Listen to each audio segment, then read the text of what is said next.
Smile करते हुए बानी से बोला, क्या हुआ वाइफी, तुमने ही तो कहा छोड़ दो। बानी रियांश को घूरते हुए बोली, तुमने मुझे गिरा दिया। रियांश सर्द लहजे में उसको बोला, मैंने गिराया? तुम खुद गिरने वाली थी, मैंने तुम्हें बचाया था। गिरना तुमने खुद चूज किया मुझे छोड़ने के लिए। बोलते हुए रियांश बानी की आंखों में देख रहा था। रियांश ने खड़े होकर अपना हाथ आगे किया। बानी कभी रियांश के हाथ को तो कभी उसके चेहरे को देख रही थी। रियांश कोल्डली बोला, थाम लो वाइफी, मेरे हाथ के बिना तुम उठ नहीं सकती। रियांश की बात सुन बानी ने रियांश को देखा। उसको ऐसा लग रहा था मानो रियांश उसे इन बातों से कुछ और ही बोल रहा था। बानी रियांश का हाथ पकड़कर खड़ी हो गई। बानी उससे बोली, मैं नीचे जा रही हूँ। इतना बोलकर बानी जाने लगी। रियांश बोला, वाइफी मेरा ब्रेकफास्ट तुम लेकर आना। इतना बोलकर रियांश बाथरूम चला गया। बानी लिफ्ट से नीचे चली गई। सभी लोग अभी ब्रेकफास्ट कर रहे थे। शलाका बानी को देखकर बोली, तुम आज भी लेट?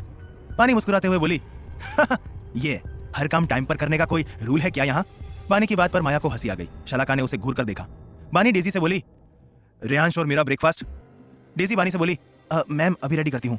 बानी की नजर टिया पर गई जो उसे इग्नोर कर रही थी। टिया को देखकर बानी हल्का सा मुस्कुरा दी। डेजी ब्रेकफास्ट ले आई। बानी डेजी से बोली, थैंक्स। इतना बोलकर ब्रेकफास्ट लेकर अपने कमरे में चली गई। शलाका प्रदीप से बोली, डोंट यू थिंक सो ये कुछ ज्यादा ही आउट ऑफ कंट्रोल? प्रदीप बोला, आई नो, पर उसे कुछ नहीं बोल सकते। शलाका गुस्से में बोली, क्यों? शलाका की बात पर प्रदीप कुछ नहीं बोलते। बानी रूम में गई और ब्रेकफास्ट टेबल पर रख दिया। बानी ने बालकनी से रियांश की आवाज सुनी। रियांश बोला, आज रात को ही शिप यहाँ से जाएगा, मैं रात को आ जाऊंगा। बानी मन में बोली, आज रात मैं तुम्हें कहीं जाने ही नहीं दूंगी। बानी काउच पर बैठकर फोन चलाने लगी। थोड़ी देर में रियांश अंदर आया और काउच पर बैठ गया। रियांश और बानी बिना एक दूसरे से कुछ बोले अपना खाना खाने लगे।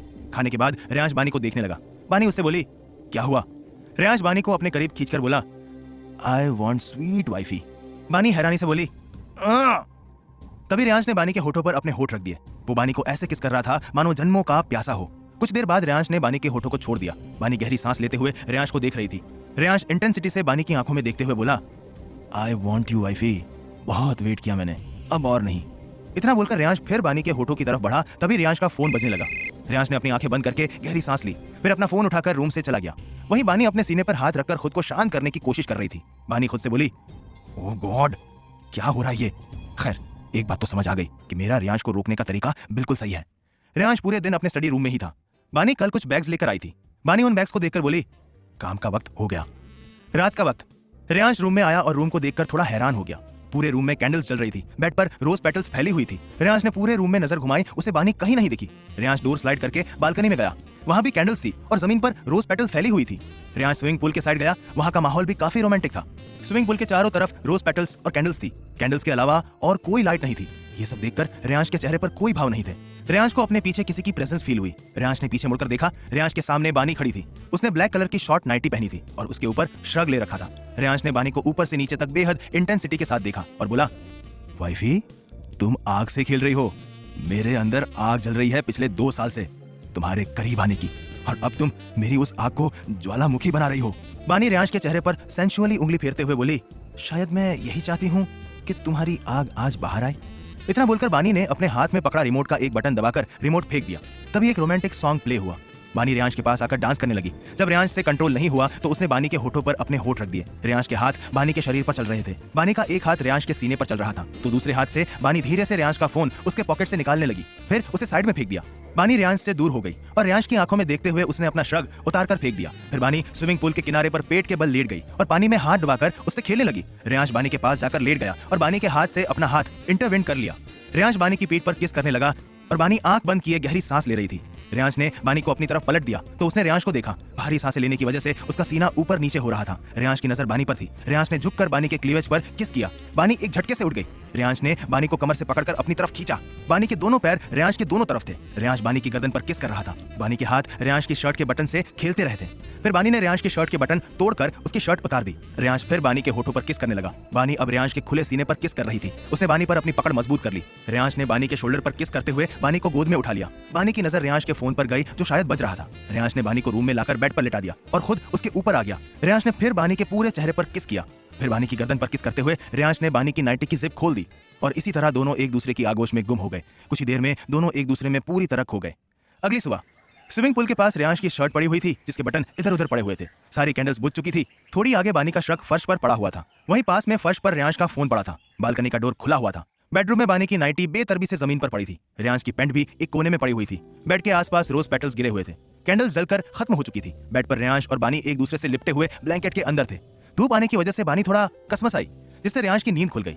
रेयांश अपनी बाहों में सो रही बानी को कुछ पल देखता रहा, फिर बानी को अच्छे से लिटाकर उठा और अपनी पैंट पहनकर बालकनी में गया।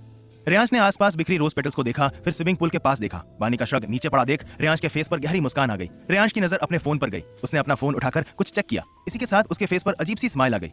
करीब 2 घंटे बाद बानी की आंखें खुली। उसने बेड पर बैठकर चारों तरफ देखा। पूरा रूम बिल्कुल साफ था। बानी ने खुद को देखा। उसने रेयांश की शर्ट पहन रखी थी। बानी खुद से बोली, ये रूम साफ किसने किया और रेयांश कहाँ है? इतना बोलकर बानी बेड से उठी और बालकनी की तरफ गई। रेयांश बालकनी में ही खड़ा था, वो शर्टलेस था। रेयांश बिना पीछे मुड़े बानी से बोला, उठ गई वाइफी? बानी चारों तरफ देखकर बोली, ये सब साफ किसने किया? रेयांश बानी की तरफ पलटकर बोला, इज दिस मैटर? बानी रेयांश को देखकर बोली, हाँ पर। तभी रेयांश ने बानी की कमर से पकड़कर अपनी तरफ खींच लिया। बानी के दोनों हाथ रेयांश के सीने पर थे। रेयांश का एक हाथ बानी की कमर पर था। रेयांश झुककर बानी के कान में बोला, बाय द वे, मुझे रोकने की प्लानिंग बहुत अच्छी थी वाइफी। ये सुनकर बानी रेयांश को देखने लगी। उसे पता था कि सुबह तक रेयांश को सब पता चल ही जाएगा। बानी उससे बोली, तो पता चल गया तुम्हें? अब देखो, तुम्हारी वो शिप यहां से गई ही नहीं। You are late. Reyansh devil smile करते हुए बोला, रियली वाइफी? तुम्हें लगता है तुम्हारा हस्बैंड इतना कच्चा खिलाड़ी है? उसकी स्माइल देखकर बानी को समझ आ रहा था कि कुछ तो गड़बड़ थी। वो बोली, क्या मतलब है तुम्हारा? रेयांश बानी के बाल उसके कान के पीछे करते हुए बोला, तुमने मेरी डायमंड्स की शिप रोकी वाइफी? फिर एविल स्माइल करते हुए बोला, बट ड्रग्स की शिप इंडिया आ चुकी है। उसकी बात सुनकर बानी हैरानी से रेयांश को देखते हुए बोली, तुम? रेयांश उसके गाल से अपना गाल लगाकर उसके कान में बोला, यस वाइफी, डायमंड्स इंडिया से बाहर नहीं गए, पर ड्रग्स इंडिया आ गए। कल मेरी 2 डील्स पूरी होने वाली थी। तुमने एक को तो रोक दी, पर दूसरी। इतना बोलकर उसने बानी के गाल को बाइट कर लिया और रेयांश को धक्का देकर गुस्से में बोली, तुमने ये सब जानबूझकर किया ना? तुम्हें सब पता था। रेयांश बानी को स्लाइड डोर से लगाकर उसके बेहद करीब जाकर बोला, वाइफी, गलती तुम्हारी है। तुम रेयांश ओबेरॉय को इतना कच्चा खिलाड़ी कैसे समझ सकती हो? ये जानते हुए कि मेरी वाइफी मेरे खिलाफ है, मैं बालकनी में अपनी डील के बारे में ऐसे ही बात करूंगा? नेवर वाइफी, मेरे हर स्टेप का एक रीजन होता है। वैसे मुझे ये नहीं पता था कि मुझे रोकने के लिए तुम ये तरीका यूज करोगी। रेयांश और बानी एक दूसरे की आंखों में देख रहे थे। इस वक्त दोनों बेहद करीब थे और दोनों की नाक आपस में टच हो रही थी। बानी गुस्से में उसको देख रही थी, वहीं रेयांश की आंखों में कुछ अलग ही इमोशंस थे। बानी उसकी आंखों में देखकर बोली, तुम्हें पता है ना वो ड्रग्स इंडियन यूथ को कितना हार्म करेगी? उनकी लाइफ बर्बाद हो सकती है। रेयांश सर्द लहजे में बोला, do you think I care about this? मैं एक माफिया हूँ वाइफी। किसी के जीने मरने से मुझे कोई फर्क नहीं पड़ता। अगर मैं सबके बारे में सोचने लगा तो रेयांश ओबेरॉय उर्फ किंग एग्जिस्ट ही नहीं करेगा। ये सुनकर बानी नफरत से बोली, you are insane. Reyansh devil smile करते हुए बोला, यस आई एम। फिर वो बानी से दूर होकर बोला, अब जाओ फ्रेश हो जाओ, वरना मेरा मूड चेंज हो जाएगा।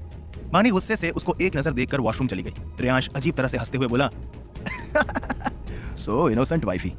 करीब 20 मिनट बाद बानी वॉशरूम से बाहर आई, फिर क्लोसेट रूम में चली गई। वो जब कपड़े पहनकर रूम में आई तब उसे रेयांश रूम में नहीं दिखा। वो ड्रेसिंग टेबल के सामने खड़े होकर अपने बाल सुखाने लगी। उसने एक off shoulder sky blue colour का टॉप पहना था और ब्लू डेनिम पैंट पहनी थी। वो रेडी हो रही थी। उसका मूड कुछ खास अच्छा नहीं था। क्या बानी कभी रेयांश से जीत पाएगी? क्या बानी को हमेशा रेयांश की जरूरत पड़ेगी? जानने के लिए सुनते रहिए क्रूअल हार्टेड, ओनली ऑन पकड़।